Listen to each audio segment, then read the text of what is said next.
आपको तो पता ही है भाई, मैं बचपन से सोनी के प्ले स्टेशन फैन बॉय रहा हूँ। मतलब मैंने भाई जितने भी कंसोल लॉन्च हुए ना वो सारे कभी ना कभी ओन करे है या गेम्स खेली ही खेली है। एंड आज की वीडियो में भी भाई ये सामने हम लेकर आ गए हैं सोनी का जो फर्स्ट गेमिंग कंसोल था, वहां से शुरू होते हुए अभी जो लेटेस्ट सोनी का PS5 चल रहा है वो सारे के सारे कंसोल्स हमारे टेबल पे है। भाई साहब कलेक्शन देख रहे हो, मतलब पूरी सोनी प्ले स्टेशन की हिस्ट्री पड़ी है यहाँ पे। तो आज की इस वीडियो में ना भाई मैं अपने इस कलेक्शन के बारे में बात करूंगा कि कौन कौन से कंसोल्स कब आए थे, कितने बिके, कैसा रिस्पॉन्स रहा सोनी को। पूरी आपको हिस्ट्री जाननी है ना अगर प्ले स्टेशन के बारे में तो यही वीडियो है, और वो भी हिंदी में। इसलिए भैया लाइक तो बनता है और सब्सक्राइब कर देना यार। 1 मिलियन शायद हो भी चुके हो, ना भी हुए और नहीं हुए होंगे तो करने हैं पक्का। ओके, ये जो प्ले स्टेशन ब्रांड है ना सोनी ने इंट्रोड्यूस किया था 3 दिसंबर 1994 को। एंड तब से लेके आज PS5 जब लॉन्च हुआ ना तो इनका 5th जनरेशन चल रहा है भाई। और 1994 भाई साहब मतलब कितनी पुरानी बात है, मैं पैदा भी नहीं हुआ था। मैं खुद 97 में पैदा हुआ, उससे पहले प्ले स्टेशन पैदा हो चुका था। सोचो प्ले स्टेशन के स्टार्टिंग के डेज में ना आपको 3D पॉलीगन ग्राफिक्स देखने को मिलते थे, और वही आज की डेट में भाई PS5 जैसा कंसोल 8K गेमिंग तक करवा देता है आपको। मतलब ये साल बाय साल भाई साहब टेक्नोलॉजी कितनी ज्यादा इंप्रूव हो चुकी है। सोचो भाई, अब ना देरी नहीं करते, फटाफट से प्ले स्टेशन की पूरी हिस्ट्री ना ऐसे खोज के निकालते हैं। तो सोनी प्ले स्टेशन का सबसे पहला कंसोल लॉन्च हुआ था सोनी का ओरिजिनल प्ले स्टेशन 3 दिसंबर 1994 को। ये भाई भारी भरकम सा कंसोल उस टाइम पे सोनी ने लॉन्च किया एंड मार्केट में ना तबाही सी मचा दी थी। प्राइस की बात करें तो उस टाइम पे $299 का था, यानी आज के करेंसी कन्वर्जन के हिसाब से 24,000 रुपए। और 1994 में $1 31 रुपए इंडिया करेंसी के हिसाब से होता था। मतलब कि उस टाइम पे अगर आपको ये कंसोल खरीदना था तो 9 से 10,000 रुपए पे करने पड़ते 1994 में, जो कि भाई बहुत ज्यादा होते थे। एंड सोनी ने भाई PlayStation 1 की टोटल 102 मिलियन कॉपीज सेल करी थी भाई। मतलब इनसेन नंबर है तो बहुत ज्यादा। PlayStation को लॉन्च करने से पहले सोनी ने PlayStation को कंज्यूमर इलेक्ट्रॉनिक शो यानी कि CES में अनाउंस किया था इन कॉर्पोरेशन विद निंटेंडो। एंड ये PlayStation ना भाई जापान में लॉन्च हुआ था सेगा सैटर्न के लॉन्च होने के बाद। PlayStation का ये जो फर्स्ट लॉन्च था ना वही भाई काफी ज्यादा सक्सेसफुल रहा था। अगर नंबर्स की बात करूं तो भाई लॉन्च के फर्स्ट डे पे ही 1 लाख यूनिट, भाई 1 लाख कंसोल बेच दिए थे उन्होंने, क्योंकि भाई बहुत बड़ा नंबर होता है। एंड उसके अगले 6 महीने में टोटल भाई 2 मिलियन यानी कि 20 लाख यूनिट सेल हो चुकी थी। मतलब भाई इतने बड़े बड़े नंबर सुन के ना ऐसे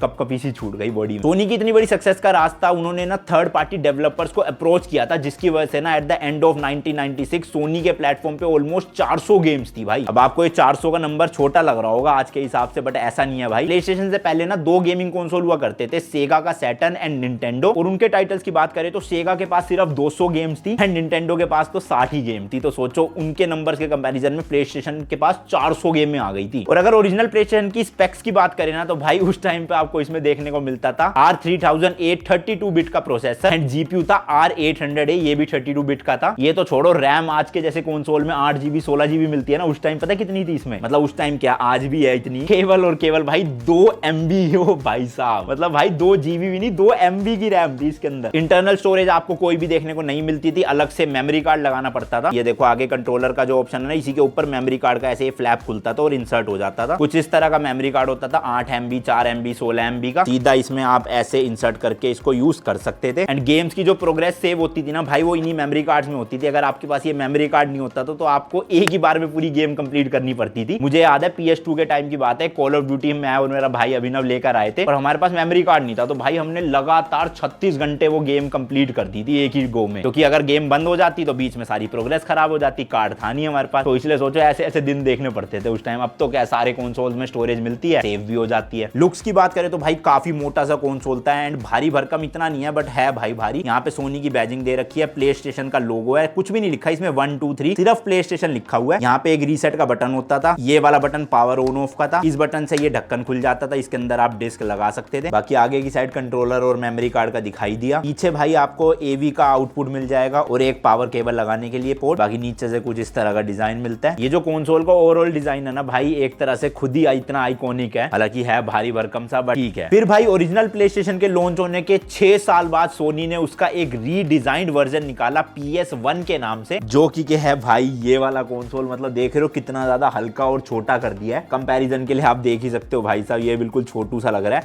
एंड वेट भी काफी हल्का है काफी। वैसे ये तो आइकॉनिक डिजाइन था ही, बट ये वाला जो है ना डिजाइन भाई काफी छोटू सा क्यूट सा लगता है। इस मॉडल में ना हार्डवेयर तो बिल्कुल सेम था, बस ओरिजिनल ग्रे कलर को चेंज करके व्हाइट कर दिया था। एंड साथ ही साथ में इसका नाम भी ना बहुत ध्यान से रखा था ताकि इसके सक्सेसर PlayStation 2 के साथ इसका नाम कभी भी मिक्स मैच ना हो, क्योंकि जो ओरिजिनल PlayStation था ना उसका खाली नाम PlayStation रखा गया, बट इसका PlayStation 1, ताकि अगला PS2 आ सके, 3 आ सके, 4 आ सके। तो सोनी वालों ने दिमाग चला लिया उस टाइम पे। एंड जब ये लॉन्च हुआ था ना भाई, PS1 उस साल का हाईएस्ट सेलिंग कंसोल था और उसकी सेल्स बाकी कंसोल्स के कंपैरिजन में काफी तगड़ी थी। ये वाला जो PS1 है ना, जो PS था ओरिजिनल, उसके सारे के सारे सॉफ्टवेयर के साथ कंपैटिबल है, बट एक्सेसरीज में कुछ कुछ एक्सेप्शन हो सकता है। लुक वाइज बाहर से ना कुछ चेंजेस किए गए थे इसके अंदर, क्योंकि इसके साइज को छोटा करना था ना भाई, थोड़ा कॉम्पैक्ट चाहिए। सबसे पहले तो ऊपर सोनी लिखा हुआ है और उस वाले में नीचे जो PlayStation लिखा था ना, इसमें PS1 लिख दिया गया है। यहाँ पर एक आपको ऑन ऑफ का बटन मिल जाएगा, साथ ही में रीसेट का बटन भी है, और ये अपना डिस्क का कवर खोलने के लिए है कुछ इस तरह से। और अंदर देखो भाई टेकन 3 की सीडी लगी हुई है। तो मेन डिफरेंस तो यही था कि उसमें जो रीसेट का बटन अलग से था ना, वो हटा के पावर के साथ ही उसको मिक्स कर दिया गया। इसके अलावा आगे बिल्कुल सेम है, 2 कंट्रोलर और मेमोरी कार्ड्स के स्लॉट मिलेंगे। पीछे चेंजेस करे गए हैं। पीछे ना ये AV मल्टी आउट का पोर्ट है और सिर्फ पावर का है। जो 2 अलग से पोर्ट थे ना उसमें, देखो ये वाले, इसे कहते हैं पैरेलल एंड सीरियल पोर्ट, ये दोनों को रिमूव कर दिया गया था यहाँ से। अब इन 2 पोर्ट्स का यूज क्या था उस टाइम पे मुझे ये नहीं पता, किसी को पता हो या नॉलेज हो तो नीचे कमेंट सेक्शन में बता देना। ये जो PlayStation 1 है ना, लास्ट भाई 2006 के एंड तक बिके थे, एंड ऑफिशियली उसके बाद जो है वो सोनी ने डिसकंटिन्यू कर दिया था। मतलब बिकते थे, अभी भी बिकते ही है सेकंड हैंड में, बट नया कोई भी सपोर्ट सोनी की तरफ से नहीं था 2006 के बाद। अच्छा, इसके और ओरिजिनल PlayStation के रेजोल्यूशन की बात करें ना, तो भाई उस टाइम पे वो CRT वाले टीवी आते थे डब्बे वाले, है ना, उसमें ये चलता था 640x480 रेजोल्यूशन में। अब के भाई साहब 8K में करवाते गेमिंग, और ये 480p पे चलता था उस टाइम पे भाई साहब। अब ये कंसोल ना 2006 के एंड में बंद तो हुआ था, बट इससे पहले 2000 में जो है वो भाई नया कंसोल सोनी ने लॉन्च किया था, जो कि ये था भाई सोनी का PlayStation 2 फैट। 4 मार्च 2000 में इसको लॉन्च किया गया। एंड उस टाइम पे गेस करो भाई इसका प्राइस कितना होगा। करो करो, नहीं कर पा रहे हो भाई? सेम टू सेम, PS1 का भी $299 था, इसका भी $299 था। हालांकि उस टाइम तक डॉलर्स की वैल्यू इंडिया के हिसाब से बढ़ चुकी थी, तो उसके अकॉर्डिंग हमें इंडिया में थोड़ा महंगा पड़ता था ये, बट वैसे जो लॉन्च प्राइस था वो भाई $299 रखा गया। सोनी ने ना PlayStation 2 को टोक्यो गेम शो में अनवील किया था सितंबर 20, 1999 को, एंड लॉन्च किया था मार्च 2000 में। PlayStation 2 का सॉफ्टवेयर प्राइमरीली DVD में डिस्ट्रीब्यूट होता था और कुछ टाइटल CD में। ये कंसोल ना भाई audio CD and DVD movies को प्ले कर सकता था, जिसकी वजह से उस टाइम पे भाई ये काफी ज्यादा हिट हो गया था, क्योंकि लोग इसे खाली गेमिंग के लिए नहीं बल्कि ना मूवीज वगैरह देखने के लिए भी खरीदने लगे थे। साथ ही साथ में PlayStation 2 ना बैकवर्ड्स कंपैटिबल भी था, जिसकी वजह से भाई वो जो ओरिजिनल PlayStation की ऑलमोस्ट सारी गेम थी ना उसको भी प्ले कर सकता था। ये जो ओरिजिनल फैट वाला PlayStation 1 था ना भाई, उससे भी ज्यादा बड़ा और भारी है। यहाँ पर आप देख सकते हो PS2 लिखा है, यहाँ पे एनग्रेव करके लिखा हुआ PlayStation 2। इधर काफी सारे आपको इसके फीचर्स देखने को मिल जाएंगे डिस्क से related, Dolby digital, DTS, DVD video, DVD रोम, भाई साहब मतलब बहुत कुछ मिलता था। इस एरिया में कहीं भी सोनी की बैजिंग नहीं है, यहाँ पर आपको सोनी की बैजिंग देखने को मिलती है। ये देखो भाई साहब सिल्वर कलर में, क्या प्रीमियम लगता है ना। इधर छोटा सा PlayStation का लोगो है। यहाँ पर आपके 2 कंट्रोलर लगते थे, 2 मेमोरी कार्ड सेम वही वाले। यहाँ पर 2 बटन है, एक गेम को रीसेट करने का और एक पावर ऑन ऑफ का। नीचे आपको यहाँ पे वेंट मिल जाएंगे, 2 USB के स्लॉट भी मिल जाते हैं। पीछे की साइड में एक पावर ऑन ऑफ का बटन है, पावर केबल लगाने के लिए स्लॉट है, AV मल्टी आउट का पोर्ट है, एंड यहाँ पर एक HDD का भी जगह मिल जाती है, और ये एक फैन है। अब जी हाँ, ऑफिशियली आप इस कंसोल के अंदर एक हार्ड डिस्क या फिर स्टोरेज डिवाइस को यूज कर सकते थे। हालांकि गेम्स जो सेव होती थी ना वो मेमोरी कार्ड में ही होती थी, बट उसके बाद मैट्रिक्स की चिप वगैरह आई इसमें, और आप जो गेम्स है ना वो जेल ब्रेक करके हार्ड डिस्क से ही खेल सकते थे, डिस्क लेने की जरूरत ही नहीं। वैसे इसमें जो डिस्क लगती थी ना वो ऐसे ट्रे से खुलती थी और उसके अंदर डिस्क लगाते थे, फिर ट्रे अंदर चली जाती थी। जब भाई PlayStation 2 लॉन्च हुआ ना, बहुत ज्यादा धमाका मच गया था। मतलब ग्राफिक्स भी एकदम से इतने ज्यादा इंप्रूव हो गए थे, एंड आज तक की काफी पॉपुलर सीरीज भी ना PlayStation 2 से ही स्टार्ट हुई थी, जैसे कि किंगडम ऑफ हर्ट या मेरी favourite God of war and Devil May Cry भी। GTA San Andreas ना PlayStation 2 की बेस्ट सेलिंग गेम में से एक रही है। बट इस कंसोल के लॉन्च होने के 4 साल के बाद यानी कि 2004 में सोनी ने PlayStation 2 को वापस से रीलॉन्च किया, बट थोड़ा सा छोटा और पतला करके, जिसका नाम रखा गया, जी हाँ, PlayStation 2 Slim। अब कंपैरिजन आप ही देख लो भाई, ये वाला कंसोल कितना मोटा है एंड ये कितना पतला है। ये देख रहे हो भाई साहब, आधे से भी आधे का फर्क है, एंड वेट में भी भाई जमीन आसमान का फर्क आ गया। इसको ऐसा लग रहा है मैंने ईंट उठा रखी है, और ये छोटा सा पतलू सा पत्थर है, तो काफी ज्यादा मेजर डिफरेंस लाया गया था दोनों में। इसका भी प्राइस जो है वो $299 में ही लॉन्च किया गया। मतलब आईफोन वाला ही सीन है भाई, सोनी का भी सेम रेट पे ही हर साल लॉन्च करते थे। हर साल तो नहीं, मतलब जब भी लॉन्च होता था। स्पेक्स की बात करें तो इसमें आपको R5900 CPU मिलता है, एंड रैम जो है ना वो PlayStation 1 में तो 2 MB थी, लेकिन PlayStation 2 में 32 MB कर दी गई थी। ऑलमोस्ट भाई 16 16 गुना ज्यादा। हालांकि आज के हिसाब से तो 32 MB भी बहुत कम ही है ना। एंड रेजोल्यूशन की बात करें तो ये कंसोल आपको 1280 बाय 720 यानी कि 720p में गेमिंग करवा सकता था। एंड साथ ही साथ में उस टाइम पे भाई इसमें आपको 5.1 सराउंड साउंड का भी सपोर्ट देखने को मिलता था। अब ये वेरिएंट ना भाई इतना पतला था तो उसी वजह से ना इसके अंदर इंटरनल हार्ड डिस्क की जगह नहीं थी जैसे हमारे पुराने वाले में थी ना। एंड साथ ही साथ में इसकी जो पावर सप्लाई भी है ना वो अंदर नहीं है, अलग से अडेप्टर आपको मिलता था, क्योंकि भाई साइज छोटा करना था ना, अंदर घुसाते तो ये भी मोटा हो जाता। इस तरह का आपको कंसोल में लुक मिलता है। यहाँ पे सोनी एनग्रेव किया गया है। आगे की साइड में 2 मेमोरी कार्ड स्लॉट, 2 कंट्रोलर के स्लॉट, 2 USB स्लॉट। ये वाले बटन से ऐसे ये ढक्कन खुलता था, इसके अंदर आप डिस्क लगा सकते हो। यहाँ पर आपको रीसेट और पावर ऑन ऑफ का बटन मिलता है। पीछे की साइड में पावर केबल लगाने के लिए स्लॉट है, AV का पोर्ट है। एंड साथ में भाई ईथरनेट पोर्ट भी दे दिया गया था इंटरनेट चलाने के लिए। जी हाँ भाई साहब, ये सोनी का पहला कंसोल था जिसमें आपको प्रॉपर ईथरनेट का पोर्ट मिलता था। एंड 2005 की बिगिनिंग में ना ये पता चला कि ब्लैक स्लिमलाइन कंसोल के पावर ट्रांसफॉर्मर्स जो मैन्युफैक्चर हुए थे ना 2004 में, अगस्त से दिसंबर के बीच, वो भाई डिफेक्टिव थे। एंड इसी वजह से इस टाइम पीरियड में बने कंसोल्स को सोनी ने रिकॉल कर लिया था उस टाइम पे, और जो इशू था उसको रिजोल्व करके वापस से मार्केट में लॉन्च किया था। अच्छा, जो PlayStation 2 स्लिम है ना उसमें भी आपको 2 वेरिएंट मिलते थे, ये ज्यादातर लोगों को नहीं पता होगा। ये जो है ये है भाई 90,000 मॉडल और ये है 70,000 मॉडल। डिफरेंस लुक वाइज देखोगे ना तो इसमें जो ये 90,000 मॉडल है ना ये बाद में लॉन्च किया गया था। एंड इसका ये वाला पार्ट जो है वो ब्लैक ग्लोस में है। एंड ये जो 70,000 मॉडल है ना इसका ये पार्ट ब्लैक मैट में है। देखो ये SCPH के बाद लिखा है ना 70,012, ऐसे ही इसमें लिखा आता था 90,000 करके। अब वैसे तो हार्डवेयर वाइज ज्यादा कुछ चेंजेस थे नहीं, बट जितने भी लोग मॉडिफाई करवाते थे ना हार्ड डिस्क लगाने के लिए, उनके लिए ज्यादा बेटर था ये 70,000 वाला मॉडल, यानी कि ये ब्लैक मैट वाला लेना। क्योंकि ये जो पीछे ID का स्लॉट लगता है ना ये भाई डायरेक्ट मदरबोर्ड में लग सकता है इसमें, जबकि इसमें आपको अगर हार्ड डिस्क लगानी है तो या तो पेन ड्राइव या फिर USB एक्सटर्नल हार्ड ड्राइव लगा के ही गेमिंग करनी पड़ेगी। क्योंकि के भाई 90,000 मॉडल में ना थोड़ी अटक अटक के गेमें चलती थी, बट ये क्योंकि डायरेक्ट मदरबोर्ड के साथ कनेक्ट थी हार्ड डिस्क, उसकी वजह से इसमें गेम्स की स्पीड बहुत तगड़ी आती थी, डिस्क से भी तगड़ी। तो इसलिए आज भी सेकंड हैंड मार्केट में ज्यादा 70,000 वाले की डिमांड है। प्राइस भी आज ये 4-4.5 में मिलता है और 90,000 एम भाई 2-2.5 रुपए में मिल जाता है। हालांकि उस टाइम पे रेट वेट सब सेम था। PlayStation 2 को ना भाई सोनी की तरफ से ऑफिशियली मेरे ख्याल 2013 तक का सपोर्ट मिला था, उसके बाद डिसकंटिन्यू कर दिया गया था। बट ये 2004 से 2013 के बीच एक और सोनी ने अपना कंसोल लॉन्च किया था जो कि था PSP यानी कि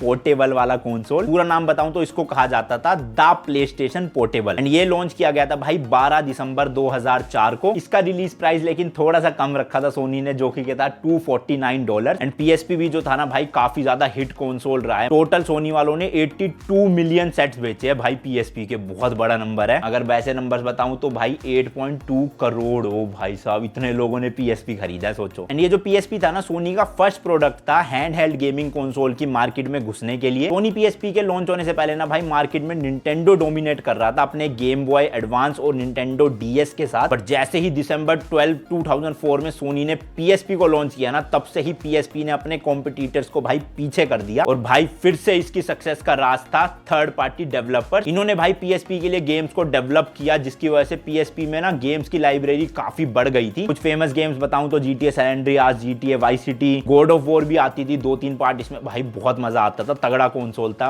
या पोर्टेबल कंसोल था। उसके बाद भाई मार्केट में या दुनिया में ग्राफिक्स का ऐसा तगड़ा बूम आया कि 2006 में सोनी वालों ने PlayStation 3 लॉन्च किया। एग्जैक्ट बताऊं तो PlayStation 3 फैट। और भाई साहब ये अभी तक का सबसे बड़ा और सबसे भारी कंसोल था सोनी की तरफ से। एक्चुअल में भाई बहुत भारी है, ऐसा लग रहा है डोले शोले बन जाएंगे इसको उठा के। अब आप सोचोगे भाई सोनी ने इसका भी प्राइस $299 ही रखा होगा, है ना? बट ऐसा नहीं था भाई। उस टाइम तक इतने तगड़े हार्डवेयर, इतनी तगड़ी ग्राफिक क्वालिटी आ गई थी। सोनी ने इसको लॉन्च किया $499 यानी $500, आज के हिसाब से 40,000 रुपए। उस टाइम के हिसाब से चेक कर लेना गूगल पे। एंड इसकी टोटल भाई 87.4 मिलियन कॉपीज बिकी है। हार्डवेयर स्पेक्स की बात करें तो इसमें आपको 6 कोर का 3.2 गीगाहर्ट्ज का प्रोसेसर मिलता था। एंड जीपीयू भाई एनवीडिया का मिलता था। रैम हालांकि अभी तक जीबी में नहीं आई थी पर बहुत बढ़ा दी गई थी, 256 MB की रैम मिलती है इसमें। एंड पहला कंसोल था जिसके अंदर भाई आपको इनबिल्ट हार्ड डिस्क जो है वो लगी लगाई मिलती थी। एंड साथ ही साथ में भाई ये पहला कंसोल था सोनी का जो भाई प्रॉपर 1080p यानी फुल HD लेवल की गेमिंग आपको करवा सकता था। इसके अलावा भाई ईथरनेट का, वायरलेस ऑडियो का, डॉल्बी डिजिटल 5.1 सराउंड साउंड का सपोर्ट आपको इसमें देखने को मिलता था। यानी कि सोनी ने भाई बहुत मेहनत करके अच्छे फीचर्स इसमें इंटीग्रेट कर दिए थे। इस कंसोल को ना 2005 में अनाउंस किया गया था एंड रिलीज किया गया था 2006 के एंड में। एंड साथ ही साथ भाई ये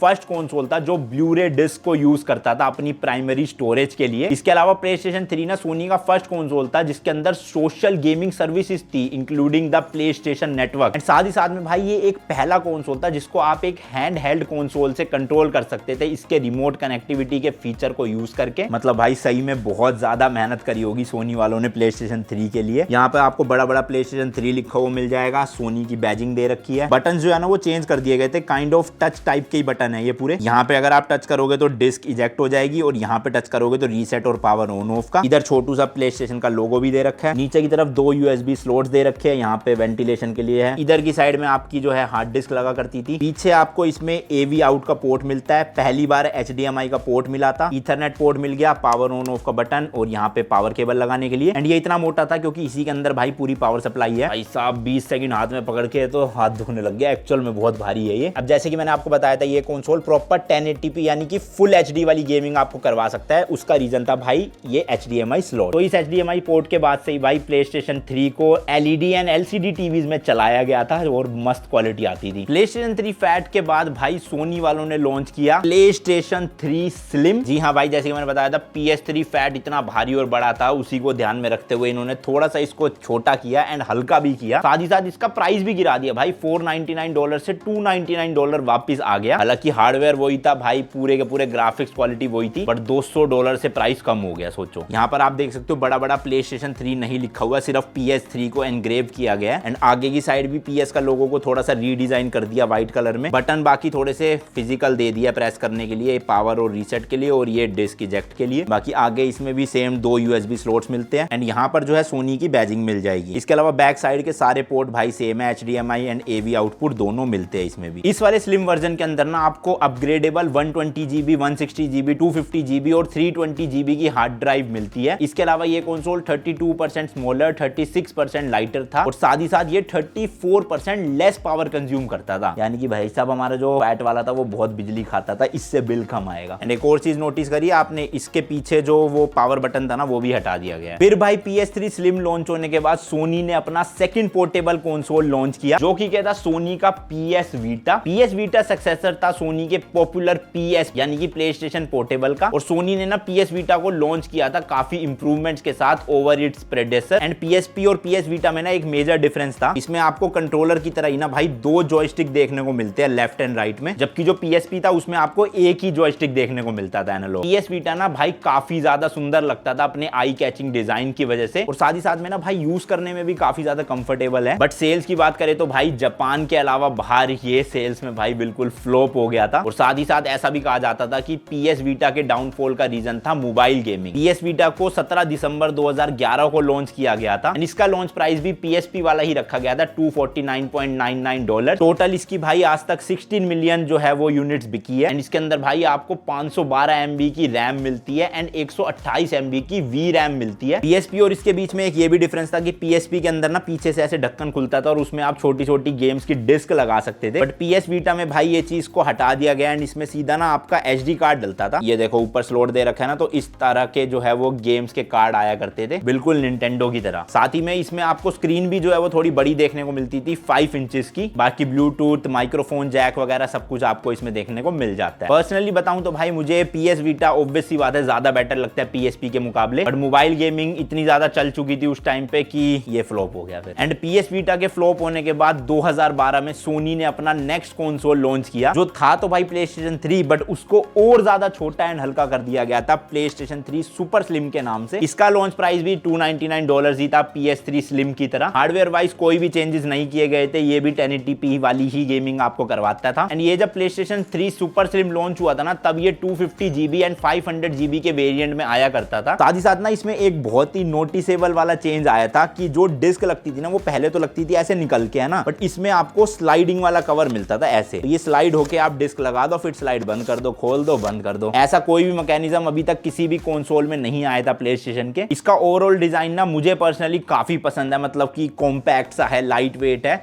एंड PlayStation 3 का जो फैट एंड स्लिम वाला वेरिएंट था ना, दोनों का ऐसा लग रहा है भाई मिक्स करके बना दिया गया हो। तो बेसिकली इसको लॉन्च किया गया था एक कॉम्पैक्ट, हल्का फुल्का एंड स्टोरेज ऑप्शन की वैरायटी देने के लिए। PlayStation 3 के बाद 2013 में सोनी ने लॉन्च किया अपना PlayStation 4 फैट और वापस से भाई भारी भरकम इसको बना दिया गया था। हालांकि PlayStation 3 का जो फैट वेरिएंट था ना, उससे ये छोटा और हल्का है, बट स्टिल भाई साइज वाइज काफी बड़ा है एंड भारी भी है। मतलब भाई सब देख रहे हो सोनी की स्ट्रेटेजी, पहले तो मोटा भारी वाला लॉन्च करते, फिर उससे हल्का, फिर लास्ट में फिर हल्का। मतलब सही टेक्निक है भाई। 15 नवंबर 2013 को सोनी का प्ले स्टेशन 4 फैट लॉन्च हुआ था एंड इसका प्राइस भी बढ़ाया गया भाई $299 से $399 कर दिया गया था इसको। एंड इसके भाई टोटल 102 मिलियन यूनिट्स बिके थे। एंड इस कंसोल को जब अनाउंस किया गया था ना भाई, इसकी काफी तारीफ हुई थी। लोग कह रहे थे कि सोनी वालों ने ना अपने कस्टमर्स के रिव्यूज को सुना एंड इस प्ले स्टेशन 4 में इंप्लीमेंट भी किया है। इसके अलावा भाई हार्डवेयर में काफी ज्यादा चेंजेस करे गए प्ले स्टेशन 4 में। इसमें आपको AMD का एक APU लगा हुआ मिलेगा और ये बेस्ड है x86-64 आर्किटेक्ट पे, जो कि भाई पीक कर सकता है 1.84 टेराफ्लॉप्स पे। एंड AMD का ऐसा कहना है कि उस टाइम पे ना ये मोस्ट पावरफुल APU था AMD ने जो डेवलप किया था। PlayStation 4 में जो ऑप्टिकल ड्राइव लगी हुई थी ना, वो ब्लूरे डिस्क को रीड कर सकती थी, वो भी भाई अपने प्रेडेसर से 3 गुना ज्यादा तेज स्पीड पर, और साथ ही साथ उनका आउटपुट 4K में दे सकती थी। बट गेम्स भाई 4K में नहीं चलती थी, गेम्स आपको 1080p में ही देखने को मिलती थी। साथ ही साथ इस कंसोल में आपको 500 GB की हार्ड ड्राइव मिलती थी, जिसको आप अपने रिक्वायरमेंट्स के हिसाब से अपग्रेड कर सकते हो। बट एक बुरी बात थी PlayStation 4 की कि ये भाई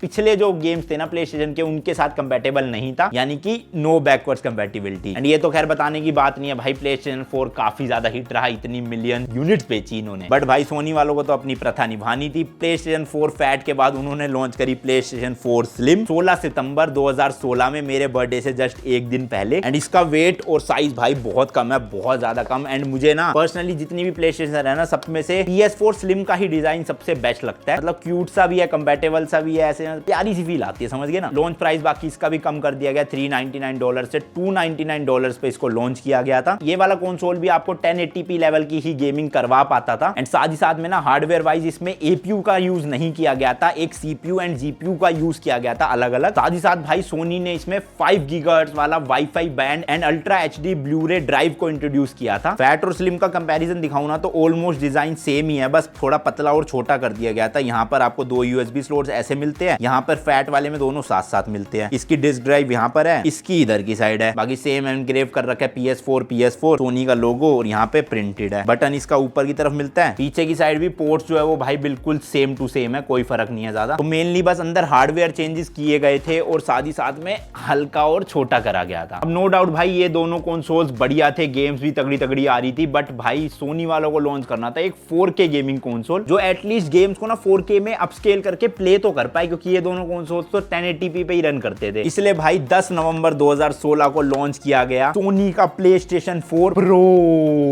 रिलीज प्राइस वापस से बढ़ाया गया $299 से $399, क्योंकि इस बार भाई तगड़े अपग्रेड्स किए गए थे हार्डवेयर में भी, ताकि 4K गेमिंग कर पाए बंदा। रैम की बात करें तो भाई इसमें आपको 8 GB की GDDR5 रैम देखने को मिलती है। PlayStation 4 Pro जब लॉन्च हुआ ना, तब से आगे आने वाले कुछ सालों तक, जब तक PS5 लॉन्च नहीं हुआ था, तब तक भाई ये one of the best console माना जाता था इसकी premium quality and 4K capabilities के लिए। PlayStation 4 Pro ना एक तरीके से पूरा कॉपी था ओरिजिनल PlayStation 4 से। इसमें ना काफी सारी सिमिलैरिटीज थी डिजाइन एंड बिल्ड क्वालिटी को लेके। सोनी की ये जो स्ट्रेटेजी थी ना कि नए कंसोल को लॉन्च करके उसे प्रो नाम देना चाहिए, ये स्ट्रेटेजी भाई काफी ज्यादा हिट रही है। इनकी ओवरऑल सेल्स जो है ना वो काफी बढ़ गई थी। देन भाई साहब 2018 में सोनी को कीड़ा काटा और एकदम से उन्होंने सोचा कि चलो भाई PlayStation क्लासिक करके एक कंसोल लॉन्च कर देते हैं $99.99 का, अभी तक का सोनी का सबसे सस्ता गेमिंग कंसोल। ये जो PlayStation क्लासिक है ना, एक डेलिब्रेटेड मॉडल था ओरिजिनल PlayStation कंसोल का, और ये बनाया गया था PlayStation के 24th एनिवर्सरी के लिए। PlayStation classic 2 PlayStation controllers, HDMI cable and USB micro A to standard USB-A cable के साथ आता था। एंड अगर मैं साइज एंड वेट की बात करूं तो ये स्मॉलर एंड लाइटर था ओरिजिनल PlayStation के कंपैरिजन में। इसकी भी मैंने एक अनबॉक्सिंग वीडियो बनाई हुई है, मैं खरीद के लाया था 6,500 का इंडिया में, आप चेकआउट कर लेना। ये PlayStation क्लासिक ना 20 गेम्स के साथ प्री लोडेड आता है, और साथ ही साथ इसमें आपको open source simulator PCSX AR और साथ ही साथ इसमें आपको सोर्स सिमुलेटर भी मिल जाता है। जब ये कंसोल अनाउंस हुआ था ना, तब 5 गेम्स रिवील करी थी और बाकी गेम्स का फुल रोस्टर 1 महीने के बाद रिवील किया गया था, जैसे कि taken 3, final fantasy 7, metal gear solid and grand theft auto. बाहर के सेल्स फिगर का तो मुझे नहीं पता, बट इंडिया में इतना ज्यादा बिका नहीं, शायद ऑफिशियली आया भी नहीं था, बाहर से इंपोर्ट करके लोग बेच रहे थे। मैंने भी वही खरीदा था पालिका बाजार से, वीडियो मिल जाएगी आपको मेरे चैनल पे, चेकआउट कर लेना। इसके बाद भाई फाइनली 2020 में सोनी ने अपना 8K gaming beast console launch किया। जी हां भाई, प्ले स्टेशन 5। दो वेरिएंट इसके लॉन्च किए गए रिलीज पे ही, एक डिस्क वाला एंड एक बिना डिस्क वाला। डिस्क वाला है $499 का एंड बिना डिस्क वाला है $399 का। मतलब आप देख रहे हो स्टार्टिंग से भाई $299, $399 एंड $499, यही 3 प्राइस पॉइंट चलते आ रहे हैं। एंड उम्मीद ये है कि अगर PlayStation 5 का स्लिम वेरिएंट आए ना तो वो शायद से इससे भाई $100 सस्ता हो सकता है। अगर हम पास्ट की बात करें, जैसे ये $499 का, तो वो शायद $399 में रिलीज होगा, या हो सकता है $299 में भी हो जाए, तो तगड़ा मजा आ जाएगा भाई। एंड जुलाई 2021 तक की बात करें तो भाई PlayStation 5 के 10 मिलियन यूनिट्स जो है वो सेल हो चुके हैं भाई। अभी तक तो भाई सब पता नहीं कितने ही बिक गए होंगे, हालांकि काफी स्टॉक को लेके दिक्कत रहती है, ब्लैक मार्केटिंग भी चल रही थी बीच बीच में। 8K गेमिंग करने के लिए भाई इसके हार्डवेयर स्पेक्स को बहुत तगड़ा बनाया गया है। AMD का इसमें कस्टम 8 कोर का Zen 2 CPU देखने को मिलता है। इसके अलावा भाई 8 GB भी नहीं 16 GB का रैम का यूज किया गया है इसमें। साथ ही साथ में हार्ड ड्राइव को निकाल के पहली बार सोनी ने अपने किसी कंसोल में एक SSD का यूज किया है, वो भी 825 GB की। ये भाई इंसेन स्पीड वाली SSD है, मतलब गेम्स की लोडिंग स्पीड तो दिखती ही नहीं है, सोचो। एंड इसके डिजाइन की बात करें ना भाई, तो PlayStation 5 एकदम स्पेसशिप जैसा लगता है, जिससे कि साफ साफ देखने का पता चलता है कि हाँ कुछ न्यू जनरेशन का कंसोल लॉन्च हुआ है। एंड साथ ही में अभी तक जो आप PlayStation 2, 3, 4 देख रहे थे ना, वो भाई ब्लैक कलर में आती थी, बट PS5 को सोनी ने व्हाइट कलर में लॉन्च किया है। हालांकि मैंने अभी ये स्किन चढ़ा रखी है, लेकिन इसका अगर आप डिजिटल वाला वेरिएंट लोगे तो वो ब्लैक कलर में ही आता है, बट इसका व्हाइट कलर थोड़ा हटके लॉन्च किया गया, वापस वो ग्रे वर्जन आता था ना व्हाइट और ग्रे PlayStation 1 के टाइम पे, वैसा ही कुछ। अब मेरे चैनल पे ऑलरेडी PlayStation 5 से रिलेटेड काफी वीडियोस बनी हुई है, आप जाके चेकआउट कर सकते हो, इसलिए ज्यादा बातचीत नहीं करेंगे इसकी। बट ये भाई कंसोल पूरा फ्यूचर प्रूफ है, आप एक बड़ा 8K टीवी लेकर भाई गेमिंग कर पाओगे 8K में। अभी बाकी कुछ नहीं पता, PS5 का स्लिम वेरिएंट आने वाला है या प्रो वेरिएंट आएगा, हो सकता है उसमें तो 12K, 16K, 20K कुछ भी ला सकता है सोनी। बट सबसे अच्छी बात यह है कि भाई 40-50 हजार रुपए में आपको इतना तगड़ा हार्डवेयर देखने को मिलता है, जबकि इतनी तगड़ी गेमिंग करने के लिए आपको कम से कम 2 से 2.5 लाख का गेमिंग पीसी तो बनवाना ही पड़ेगा, और ये आपको 40-50 हजार रुपए में ऐसी गेमिंग करके दे रहा, और की चाहिए है ना। बाकी ये थी भाई पूरी की पूरी सोनी PlayStation की हिस्ट्री। अभी तक जितने भी कंसोल्स लॉन्च हुए सब मैंने ले लिए है, मेरे पास भाई तगड़ा कलेक्शन बन चुका है। आपके पास इनमें से कौन कौन से कंसोल्स है बताना जरूर। बाकी भाई बहुत लंबी वीडियो है, बहुत मेहनत लगी है, तो इसलिए लाइक कर देना, चैनल पे नए हो सब्सक्राइब कर देना। मिलता हूं आपसे नेक्स्ट वीडियो में, till then goodbye and as always तीखे रास्तों पे नहीं पड़ना फीका। बाय।